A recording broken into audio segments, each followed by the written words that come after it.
Hello and welcome everybody to today's webinar, which is the first in a series of 3 accelerated settlement webinars that we are running throughout 2025 in partnership with Broadridge. My name is Martin Lawrence. I'm part of the Value Exchange team, and we provide research and insights in the post-trade world, helping firms to make the case for transformation.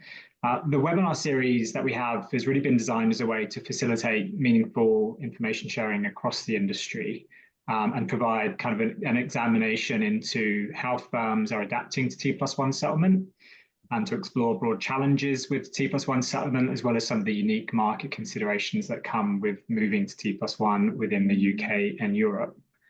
During this first webinar, we will consider how the UK and Europe's move to T+1 differs from that of the North American move that we saw in 2024, what new challenges we'll all be faced with, and how the industry can start to prepare now, and now really is the key word there.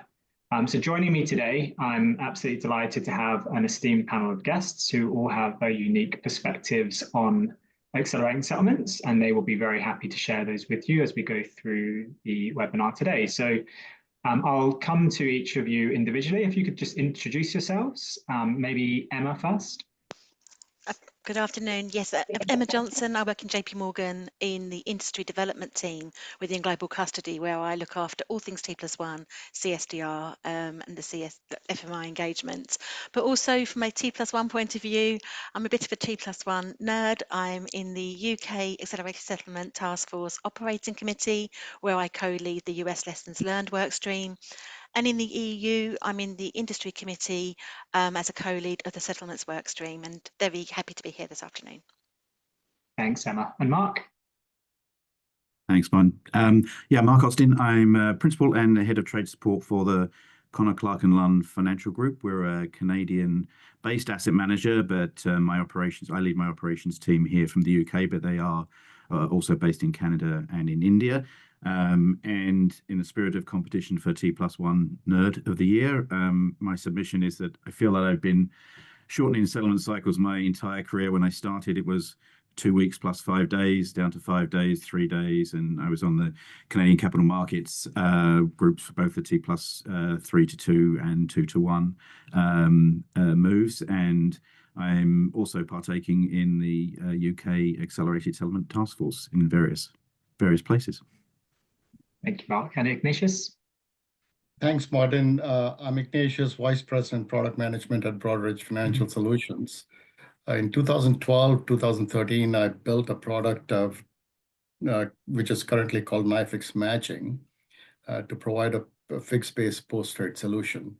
The goal was to be able to provide the solution for T0 and of course also for T1, which is what has been adopted very heavily in the market here in the US when they went T+1.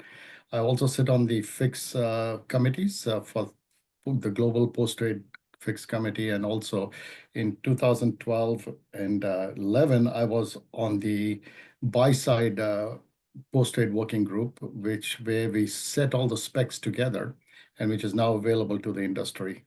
So I've been with the FIX committee for a while, going through that whole process and evolving it for not only equities, but for fixed income, repos, swaps, futures, options, and ETDs, and FX.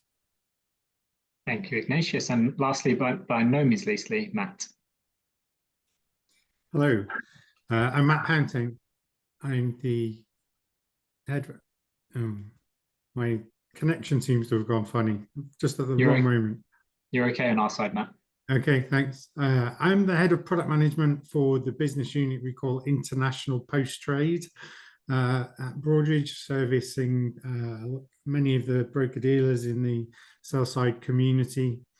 I just triggered a thought process from what Mark mentioned on his history. I actually did start while we were still on Talisman in the UK with fortnightly settlement cycles. So we're certainly coming a long way since then on this journey.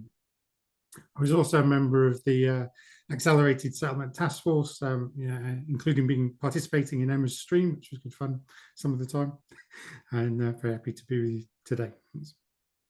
Thank you all. It's really good to have some self-confessed T+1 nerds as part of the panel today.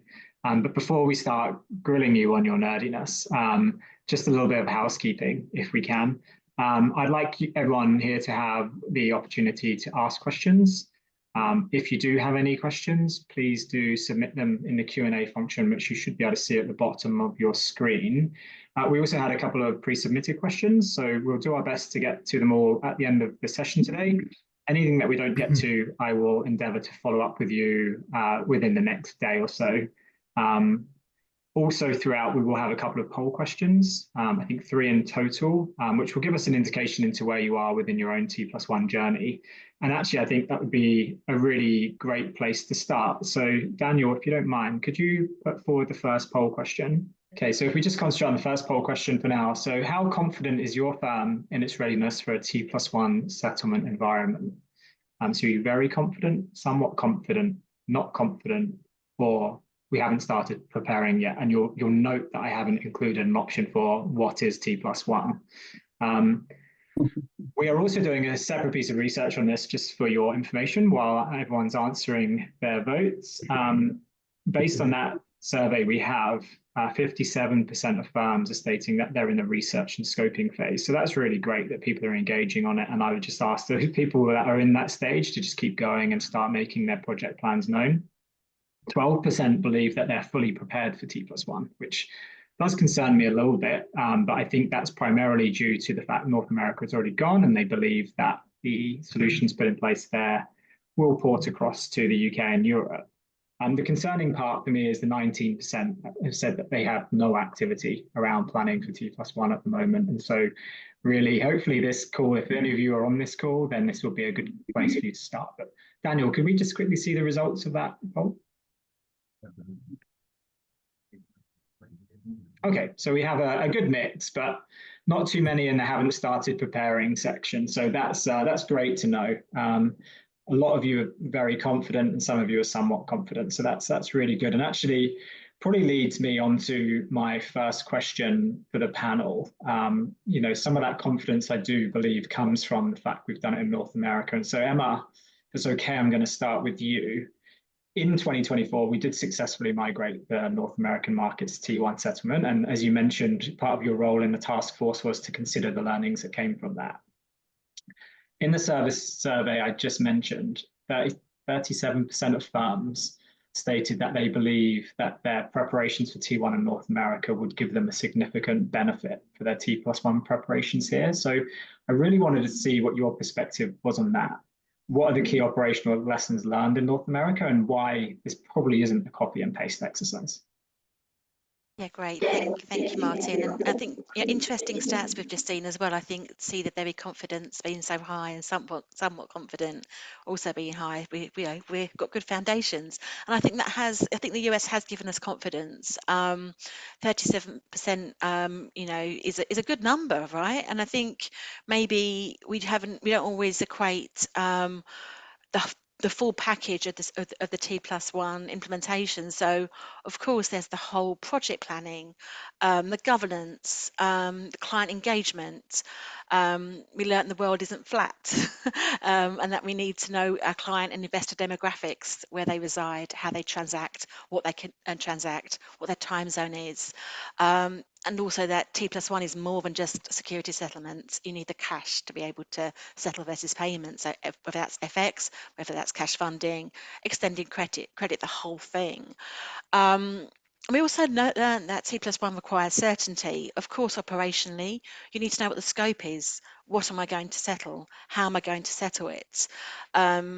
And I think maybe in the US, the scope wasn't locked down until, somewhat late. It was I think it was March time March, April, when the multi-listed securities were clarified.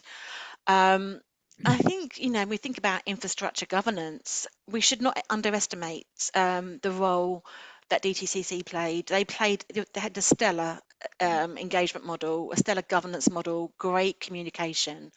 And I think that communication included the statistics on affirmations, allocation and confirmations, which really kind of focused the industry. It kind of pointed us in the right direction. And I think we saw a massive leap from, say, January 2024 all the way up through to go live and then beyond. Impressive climb of operational efficiency.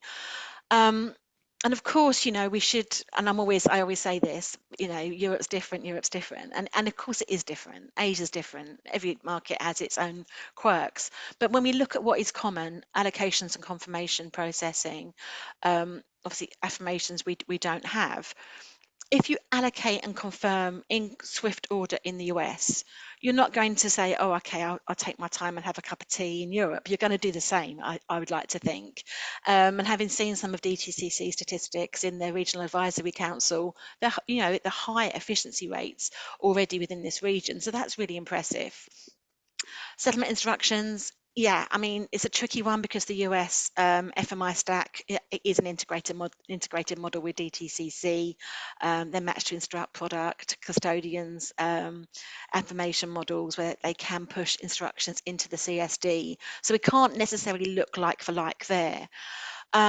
And also firms' technology stacks are going to be different. Not everyone will have a global platform. I'm sure Broadridge colleagues you'll come up with some solutions on this call today, but some firms operate different stacks. And yeah, we've done a great job on US T+1, but we should not be complacent because Europe is a whole different ball game. It's not going to be a simple copy and paste of the playbook. Our markets operate differently. We have the settlement discipline regime in the EU for CSDR. That needs to be front and center of firms' preparations, I believe. The UK, Yeah. we do a good job with T+1 for gilts. We've got a president there. So yeah, probably a easier path, I think, for the UK. Great, thanks, Emma. And you mentioned some really key points there, I think, as well. But one of the major things you said for me when comparing North America to the UK and Europe is the word complacency. I think just because we had a relatively smooth conversion transition in the North American market doesn't necessarily mean it's going to be easy this time around. And what we did see in North America, while the transition itself was smooth, there has been some unintended consequences with regards to increased costs, etc. But moving on from that quickly, if I may, Ignatius, I'm going to come to you with the next question, if that's fine with you. Yeah. As Emma mentioned when talking about the North American move, the move to T+1 is something that is complex. It requires a lot of system and infrastructures changes. And what do you really see as the biggest challenges with regards to system and infrastructure, and what can firms do to start to address them? So good question, Martin. This is something that we had to address, of course, at a lot lower scale when compared to when moving out to T+1 in Europe.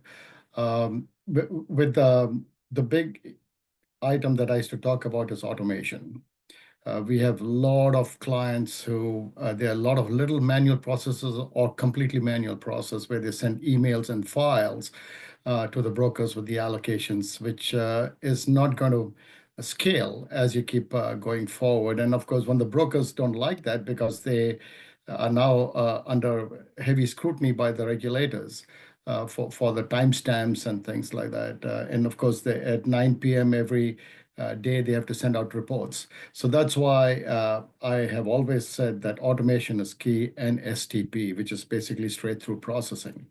One of the big, as Emma mentioned earlier, to me, I think the SSI is filling them out and making sure they are up to date and comply and completely accurate is very important, because when I was on the trading desk, 80 to 90% of our breaks, once we've gone through the matching process and send off to settlement, 80 or 90% of the breaks are because of SSI issues. And which starts adding a lot. And that was something very painful for us, because every time we do that, a custodian bank gets involved, the broker's involved, our time is involved, and it just starts eating into the alpha. So because the custodian banks, if they spend too much time, they charge us for that time. And so that becomes painful. So this is where I would say, especially in Europe, making sure that your SSIs are well managed and accurate, and you're able to concatenate the SSI details from wherever you're saving it. If it's an alert, you download it onto your platform and concatenate that with your trade details, and then sending it off to your settlement instruction. The settlement instructions to either your prime broker or to your custodian is critical. And this is where I was talking about the automation piece and the STP. Yeah, automation, I think is normally the answer people get with how best to deal with accelerated settlement. It's something that we all seem to know, but it isn't something that seems to come out in reality. I think a lot of the change, and we'll go through this a little bit later on, but seems to come more through people and process rather than platform changes. But just moving on to one of the other, clear major differences in the move to T+1 in UK and Europe versus North America is the fact that there's a significantly fragmented market structure here. So Matt, kind of given that fragmentation, what do you think represents the biggest challenge to the move to T+1 in Europe? Yeah, it might be a little unkind to call it fragmented, but it's certainly very complicated. And I do like the comparison when you start to think about the extrapolations, that actually bringing T+1 into play is a one-word change in one regulation, and you're done, right? It's easy. You're just going to change. Here's the Article 5.2, and away we go. But then if you think about it being Switzerland, UK, and Europe, that's 29 countries that are going to be involved in implementing this change.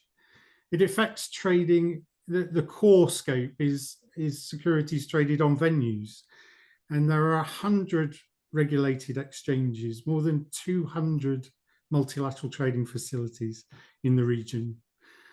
Then you cascade that down, once the trade is made, there are 15 clearinghouses and 30 CSDs. And I think that's really, certainly from my perspective, if we trust that everyone's going to do their SSIs correctly and we're going to get all that done STP, as Ignatius and Emma have mentioned, that's great. I think the next main challenge along the cycle really is, do I have the inventory and that I've just traded? Most initial trade capture is done on exchange or listing level security identifiers, right? And we have so much multi-listing across the region, that it's not immediately obvious, I would say, to people which line of security you've actually traded and how are you long or short overall. All these intraday position monitoring is going to have to be done. You've got to sort out your inventory on trade date. So there's a lot more lines of securities that are fungible, but are not necessarily immediately obviously fungible in some cases. And then when you're sure whether you're long or short at the end of the day, I think the next question is, and where are my securities? Because again, there's so much optionality across the region about where you're holding those securities and where do you need them to be by tomorrow. And how you affect those moves is incredibly complicated, right? Sometimes you can't even do it in one hop. You need to make 2 hops to get it from its source to its destination. And the messaging involved is overly complicated as well, shall we say. I noticed in the European Commission's report, it does say what a great thing it would be if the industry could agree on a standard message for cross-border transfers. And it really would be, but I'm not sure I want to hold my breath, shall we say, for that being possible in the next couple of years. But I hope that gives some sort of flavour, shall we say, of just why it is really, has to be recognised. It's a much more complex thing to get the whole of Europe to move together to T+1 than perhaps it was in North America. Yeah, Matt, I think if anyone had any doubt around how much more challenging it's going to be across all of those differences within the European markets versus the North American market, then you've just put all those doubts out of their mind. So hopefully everyone can start really concentrating now and dialing that in and preparing. Emma, I just wondered if you had anything you wanted to add to what Matt said. I know, again, you're heavily involved in the European task force. And so did you have anything you wanted to add there? And you're on mute, by the way. Yeah, I think it's a great summary from Matt. Europe, the EU, just the number of FMIs. There's 36 CSDs, T2S, CSDR cash penalties to consider. Goodness knows how many trading venues and CCPs. I think there's something like 30 CCPs. I could be wrongly exaggerating, but all need to interact and play a part together. It's just so much more to coordinate and mobilize. But also, we're looking at post-trade integration here in Europe, in the EU. The barriers to post-trade integration, like legal fragmentation, regulatory fragmentation, different market practice, all the directives that we have, which creates somewhat, you have 27 different versions of MiFID even. So this all needs to come to the fore in the EU preparations. And one of our work streams, legal and regulatory, have that thankless task of looking through all the legal and regulatory and complexity, and we're tackling obviously the operational and complexity and FMI differences in the settlements and clearing work streams. Thanks, Emma. Not one of the work streams I would want to put my hand up for there, the legal and regulatory one on this case. But Daniel, if you don't mind, could we maybe bring forward the next poll question? I just want to get a view to what people see as the biggest challenges that they see when it comes to moving to T+1. So the options here are operational complexity, pre-trade readiness, post-trade inefficiencies, and increased risk of settlement fails. And so, I mean, you obviously just heard from Matt and a little bit from Emma there around some of the operational complexities that we have to deal with here. So we know that they're going to be really significant. From a pre-trade perspective, a lot of people always talk about post-trade and all the need for automation there, but as Ignatius was sharing, SSIs are still the biggest cause of trade fails. And so, if we can start to improve and have automation there, then that would be great. Post-trade inefficiencies, there's a reason why the UK task force has made the deadlines for allocations and confirmations to be on T0. And then increased risk of settlement fails. Of course, there will be an increased risk, partly because we just have a lot less time to fix everything. But Matt, Daniel, if you could just show the results to everybody, please. I'm going to come over to you, Mark. In our recent survey, again, we asked firms if they were planning to adjust their fund dealing cycles to be nearer to the settlement of the underlying securities. And this was an area where in the North American move to T+1, we didn't see that many firms changing their fund dealing cycle. And actually, in the survey we've recently done, only 6% of UK firms said that they're planning to do so. And this does increase in Europe. 45% of firms did state that they're planning to change their funding cycle. But maybe you could just share your own experiences on this and what firms should be considering some of the pros and cons for changing their dealing cycles. Yeah, of course. I mean, I feel like 6% is a really low number, and I can only think that there's only one of two reasons for that. One is they haven't thought it through properly yet, or two, that the settlement cycles are already decoupled from the underlying securities, such that it wouldn't matter whether it's a 2 or 1. They're just, they're decoupled for other reasons. Maybe it's client driven, maybe it's regulatory driven. But and the reason I mention that is because when we initially looked at the settlement cycles of our funds at the start of the US move to T+1, we might have actually been in that 6% category. But as we unpacked it, and bearing in mind we have 120 pooled unitized vehicles, most of those are Canadian unit trusts, but some are in the US, Cayman, and UCITS funds. So when we started to unpack that, and the other thing, we do tightly couple our cash flows to our underlying securities. What became apparent very quickly, though, if we had a portfolio completely invested in North American equities, it was pretty straightforward to say that settlement cycle should move to T+1 to line up our cash flows with the underlying securities. But then there's a whole other subset of funds that are invested solely in, say, emerging markets or international equities or things that weren't moving to T+1. And the question was, well, why would you move those to T+1 if the security cycles aren't changing? And then you've got the funds that are in both.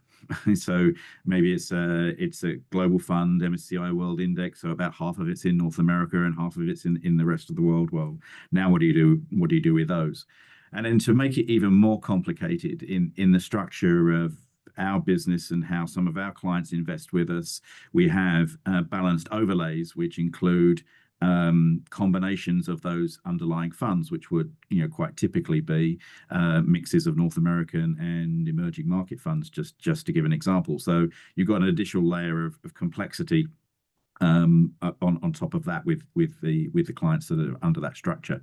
So it all boils down to, at the end of the day, it was more advantageous to us to have all of the settlement cycles for all of our funds the same, with one or two exceptions, have them all the same, which facilitated the ease of cash flow from the top investor down into through the balanced vehicles or directly into those funds, into the investment managers, so they could invest those assets. And that meant that we settled on T+1. So that did mean that in some instances we were receiving cash before we deploy it, or we were paying out cash that we hadn't yet been able to release from the market. So it's complicated. It depends on each individual firm, the assets that they're managing, the structure of those assets that they're managing, how they interplay with other parts of the business. It's just, from my own experience, I'd say it took us more than 12 months to get to consensus across all the businesses and to persuade people that it may not look in their best interests for their particular fund at that particular time, but for the greater good of all of the funds and the whole family, then it was in their best interest. And so that took some time. Thanks, Mark. And I guess as we see more markets moving to T+1 settlement, obviously we're talking about UK and Europe today, but we know Singapore, Hong Kong, Australia all have plans afoot. So I guess if you see more markets move, it's just going to make more sense to move the dealing cycles, especially on global funds. Well, what it has done for us is we don't need to do it again. And that was actually part of the decision making. Is we're pretty sure that there will be some followers, and over time they will all harmonize around T+1 again, or mostly harmonize around T+1 again, and that would set us up for that, so we don't have to go through that process again. That's the advantage of doing it back in 23. Thanks, Mark. Ignatius, I'm going to come back over to you if that's okay. Although probably it would be good to hear from most of you on this one, if that's okay. So I talk to a lot of people all the time about the requirements to automate everything on the post-trade perspective, but I think one thing that's talked about a little bit less is pre-trade. Now, Ignatius, I know you've already talked about the importance of SSI and the automation there, which is definitely something on the pre-trade side. But what other actions do you think firms can take in pre-trade to help to reduce the risk of those settlement fails? Yeah, so that's something which is a little difficult. Let me just go back in time over here. When I was on the trading desk, this is in the late 90s and early 2000, we used to send our allocations in the order itself, which was basically the pre-trade allocations.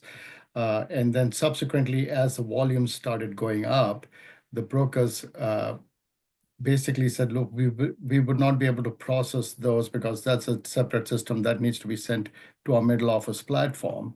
And so we had to then eventually change the pre-trade allocation. So the brokers could not align the allocations that they were getting within the order and send it off in time to the middle office so they would know what the allocations are. So that is where we then started sending a separate allocations to the brokers, and that used to all go through OMG or CTM at that time. And so I don't know with the volumes that are going on if the brokers are able to communicate that with the same speed. And so I don't see, many of the tier one brokers have told us that they can't do that right now. So they really need to be able to say, we need to send it off through the post-trade channels, which is basically sending it through your allocations.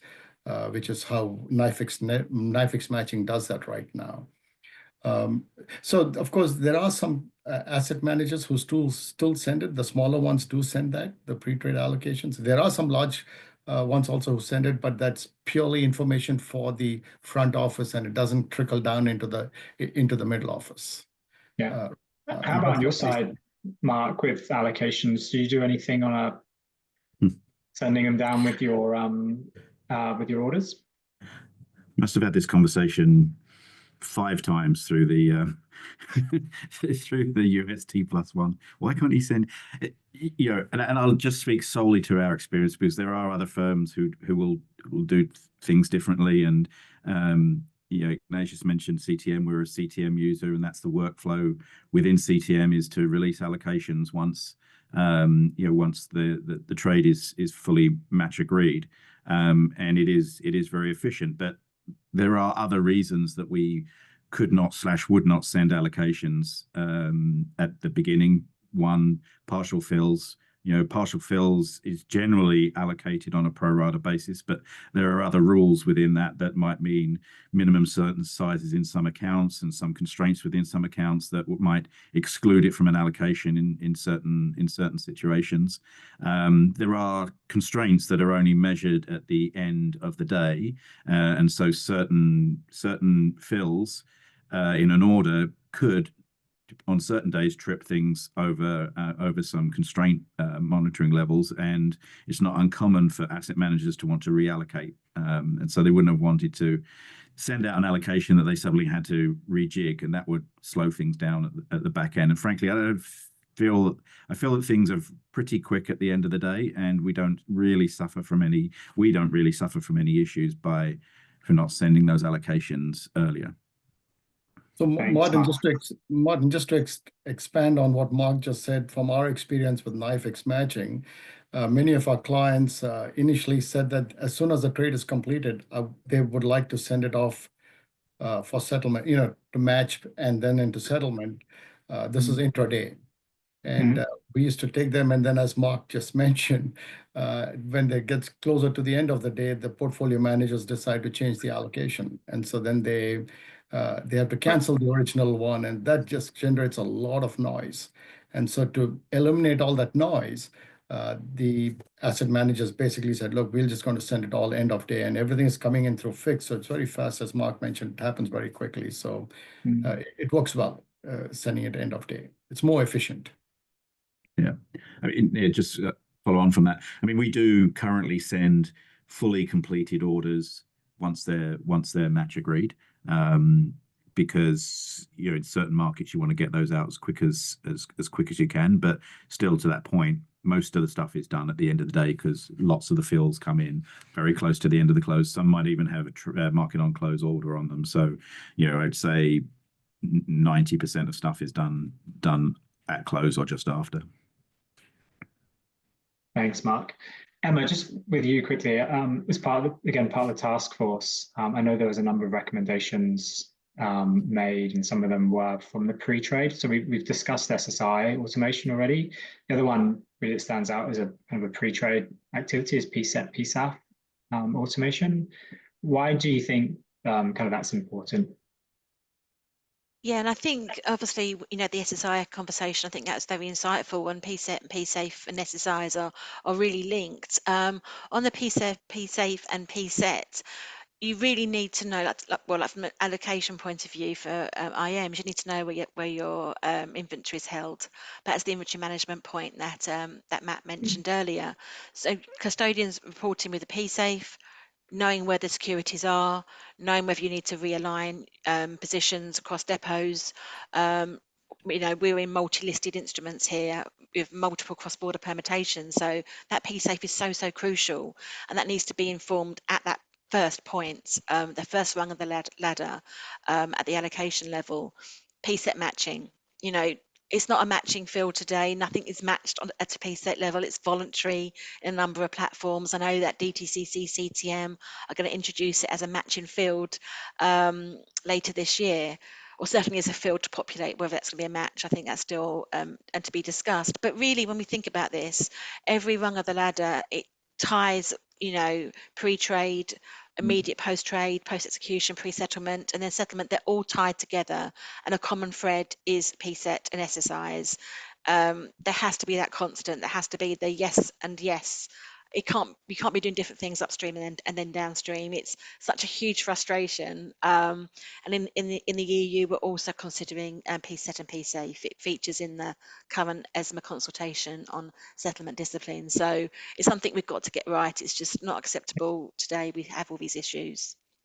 Thanks, Emma. Emma, just to let you know, in NYFIX matching, PSET is a matching field for us. So we do make sure, because it's important as part of T+1. Of course, in North America, that's not as critical, but we were looking at Europe and Asia, and we felt it was absolutely necessary. In fact, a lot of our clients who deal globally, they like that PSET matching, because I remember one case, the client believed that they were going to be settling at Crest, and the broker said they're going to do it at Euroclear. And immediately we picked it up right there, and so it could be resolved. Brownie points for you. Yeah. That's great. So, It's great to hear. yeah. Thank you. Just a quick reminder to anyone who does have a question, if you just pop it in the Q&A box, we will get to it towards the end. Matt, if it's okay, I'm going to come over to you next. I want to talk a little bit about how people are adjusting their processes versus platforms or using people. So in North America, we saw a lot of people manage the migration primarily by throwing people at the problem. And then secondarily, we saw people making process changes. And then lastly, it was kind of platform, which has come with some unintended consequences and increased costs, through out of office staffing hours and things like that. In our latest survey, we see similar, which is 26% of planned project activity for UK T+1 being technology and automation based. And so I guess my question to you is, in the context of additional markets moving to T+1, so obviously UK, Europe, but as we mentioned a few times, there's other markets that are going to move as well. Do you think that technology adoption becomes less optional and more essential? And what technologies do you see as being most impactful? Obviously, I think the technology obviously has got a key part to play in doing this. Broadridge is also a business process provider, not just a technology platform provider, and certainly our own experience was definitely increased resources applied to the problem. We've seen that level out a little, but it's still up, I think, compared to it was historically. And we don't think that's really just a sustainable position to be in, right? As this ripples around the world, you've got to be being as proactive just as you can. Just coming back to that pre-trade, what can be done pre-trade? I think you've got to be doing everything you can as soon as you can, and in not in a reactive manner, right, in a proactive manner. So whether that comes to instrument setups, account opening workflows, especially sub-account creation type activities, you really need to be doing all of those activities as early in the cycle as you can, ideally pre-trade, should we say, rather than post-trade. But as soon as you hit that sort of post-trade area, I think you've got to look at everything you can automate, right, across your life cycle. What is it that's slowing you down? Is it instrument creation? Is it sub-account opening? Is it working out where your inventory is? But I think people do need to do a sort of root and branch journey around their operating model, their workflows, right? And think about every step in the life cycle. And can you automate it? And if you can, you really, I think, should be taking this opportunity to do so. It will only make you more efficient. Who doesn't want that? Every operations manager is under pressure to be as lean as possible. And this is, I think, the ideal opportunity, shall we say, in many regards, to have these regulatory market pressures, right, to get those efficiencies added to your workflows that you've probably been wanting for a long time, shall we say. If you can't automate them, then I think you do need to optimize them, and possibly the AI kind of tools has a space to come to play in that, looking at how you can, if there are leftover tasks the platform can't be made to process on an STP basis, can you bring AI to bear? The plea I've been making to some of my clients are really, please don't just apply robotic process automation or AI tools to get rid of tasks that you don't really need to be doing in the process. If that task is not adding any value, if you're just bulk verifying something, then work with your technology provider to optimize that environment, get rid of that task in the first place. Don't just add automation, to get through a workload faster.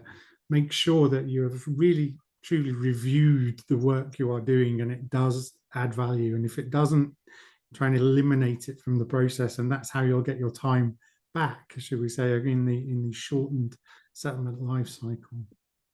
I think it's very, very important that everyone really steps through the whole workflows, right? Whether they're technology based or human being based. I think you've really got to step through them all at this point in time. Yeah, thanks for that, Matt. And importantly, everything you've just said, even outside of a T+1, is going to bring big benefits to firms to do. And so let's not wait. Let's just start now. We are running out of time, and so I do want to wrap up with a bit of a lightning round, if that's okay. So I'm just going to ask the same question to all of you. I just want a quick 20-30-second response, which is that if firms or people listening could take one thing away from today, or go away and do one thing to start their preparations for T1, what would that be? And I'm going to be very fair to Emma and let her go first. Thank you, Martin. I think I'll go for, engage in the industry task force, engage internally within your institutions and with your clients. From the task force point of view, shape your operational market conventions. I think Andrew Douglas makes it very clear whenever he talks that the UK Code of Conduct for T+1 are the industry's recommendations. So, join the force of the EU Industry Committee and shape your future. Thanks, Emma. And Matt? It's going to sound a bit repetitious because I guess I just said this, but I think what people should take away is review, automate, and optimize. Right? Work your way around your entire life cycle, right? And see where you can shave some time back. Perfect. Review, automate, and optimize. I like it. Ignatius? Yeah, I would definitely stay with automate and also the review, especially your SSIs, because that is a big bottleneck after the matching is done. So make sure, and then stay on top of the regulators to make sure that your systems are compliant with what the regulators are putting, especially in Europe. I didn't realize until Matt told me that there are not 29 different countries in the mix over there. That's a lot of moving pieces. So we need to make sure that your systems are compliant with the regulators' needs and requirements, and also are able to generate it in an automated fashion to be able to complete the process and settle. Thanks, Ignatius. And sorry for coming to you, Mark, on this one last, but I'll come to you next. Yeah, I'm not sure how to differentiate myself here, but okay, let's try this. I would say read the UK and the AFME documents and see what the recommendations are. I would participate in industry forums, things like this, and the task forces, and then I would think about what you need to do. Thank you. That is unfortunately all we have time for today. We did have a few questions submitted. I will get back to you with answers to them by the end of this week. Apologies, we couldn't get to them in the call. As I said at the top, this is the first of a series of 3 webinars. In the next one, we're going to have a closer look at some of the regional nuances in Europe and the UK. And then in the last webinar, I think we're going to be looking at how we can future-proof our trade processes and, dare I say it, look beyond T+1. I'd like to extend a heartfelt thank you to my panelists for being so candid throughout the session today. I'm hopeful that some of what we talked about will help everyone on this call move forward with confidence as you prepare for T+1. I'd also really like to thank Broadridge for your partnership, and I'd like to thank everybody for attending and participating. I hope you all enjoy the rest of your day, and we hope to see you at the next one, which will be in June. Thank you. Thank you. Thanks, everybody. Bye. Thank you.